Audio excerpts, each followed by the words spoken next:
Hello, music lovers and conversationalists. Welcome to the channel and welcome to my response to Gimme 5 that was started from Tommy over at Tommy's Musical Adventures about a week ago or so.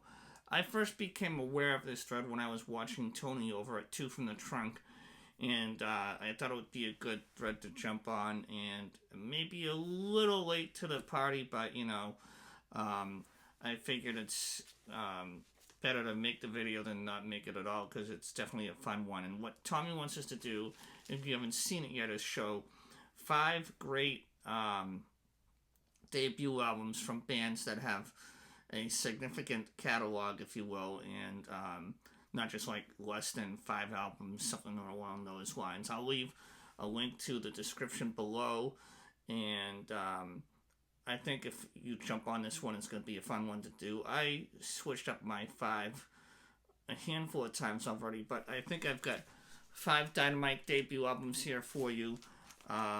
Mostly on the rock scene, or hard rock scene, if you will. Surprisingly, there really aren't any, I guess,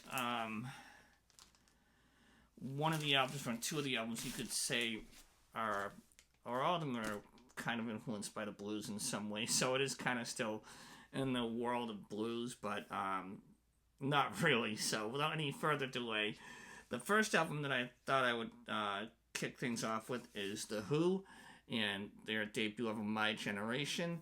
I also have this on a half-speed master, and I need to get that in a better protective case or protective sleeve, if you will, instead of just the outer sleeve, but that'll take place after this video. Next up, we have a couple of bands from the New England area, and the first one is Jay Giles. And I know at first the album wasn't as widely, from what I recall or remember reading about, I should say, didn't get as much praise as it would later on. Specifically in the commercial radio world, but it did pick up steam, and it's definitely one of my favorite of their band, of the Jay Giles band, and one of my favorite debut albums. So I figured I'd throw the Jay Giles band into the mix. I feel like they're another band that could use a little more love in the VC, so here we go with their debut.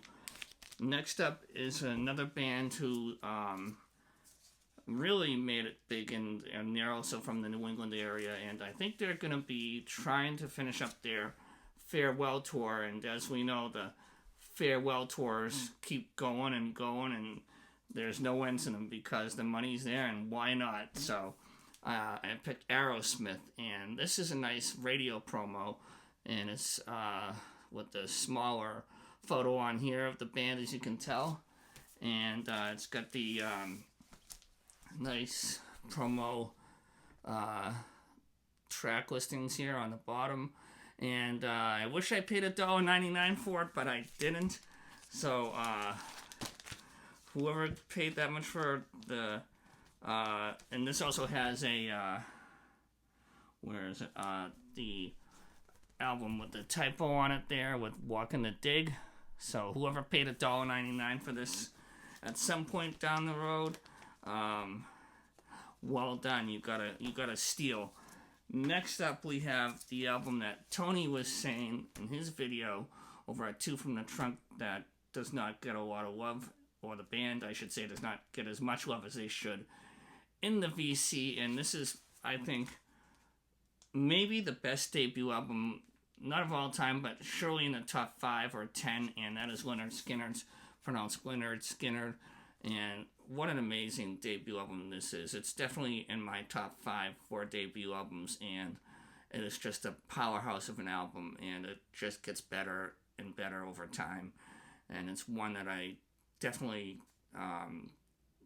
never get sick of listening to.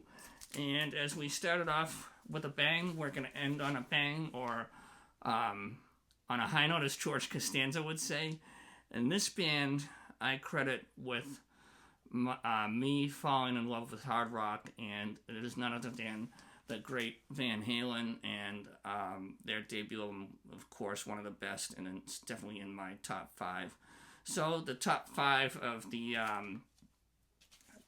debuts, or best debuts for me, is kind of shrinking there because I only have 3 spots left. But those are my top 5. If you haven't checked out this video yet over at Tommy's Musical Adventures, again, I'll leave a link in the description below.